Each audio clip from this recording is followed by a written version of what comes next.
নেতাকে খুশি করতে গিয়ে যে জীবনটাই শেষ হয়ে যায়, নেতা কি সেই জীবনটা ফেরত দিতে পারেন? বলছিলাম ২০১২ সালের ৯ ডিসেম্বরের কথা। পুরান ঢাকার বাহাদুর শাহ পার্কের সামনে নৃশংসভাবে হত্যা করা হয় বিশ্বজিৎ দাসকে। তিনি ছিলেন একজন সাধারণ দর্জি কর্মী। এই হত্যাকাণ্ডের ঘটনায় জগন্নাথ বিশ্ববিদ্যালয় শাখা ছাত্রলীগের ২১ কর্মীর বিরুদ্ধে মামলা করা হয়। নিম্ন আদালত তাদের মধ্য থেকে ৮ জনকে মৃত্যুদণ্ড দেয় এবং ১৩ জনকে যাবজ্জীবন কারাদণ্ড দেয়। পরে অবশ্য উচ্চ আদালতে রায়ের সাজা কিছুটা পরিবর্তন আসে। কিন্তু আজ প্রায় ১৪ বছর পরেও এই ঘটনা আমাদের জন্য বড় একটি শিক্ষা হয়ে আছে।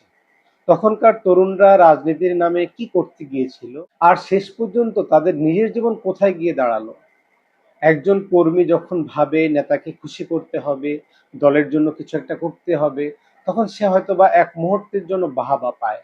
কিন্তু সিদ্ধান্তের পর যদি তার জীবনটাই ধ্বংস হয়ে যায়, তখন সেই নেতা কি তার পাশে সারা জীবন থাকেন? আজ যারা সরকারে আছেন, বিরোধী দলে আছেন, কিংবা রাজনৈতিক সংগঠনের মাঠ পর্যায়ের কর্মী, তাদের প্রতি আমার একটাই কথা: নেতাকে খুশি করার জন্য নিজের বিবেকটাকে বিসর্জন দিবেন না।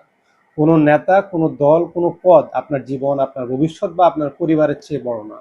কারণ ইতিহাসের সবচেয়ে নির্মম শিক্ষা হলো ক্ষমতার টেবিলে সিদ্ধান্ত নেয় কয়েকজন, কিন্তু সেই সিদ্ধান্ত বাস্তবায়ন করার জন্য রক্তের মূল্য দিতে হয় অনেক পরিবারকে, অনেক সাধারণ মানুষকে। রাজনীতি করুন, আদর্শের জন্য করুন, কিন্তু কারো ব্যক্তিগত ক্ষমতা টিকিয়ে রাখার জন্য নিজের জীবনটাকে কোরবানি দিয়ে দিবেন না।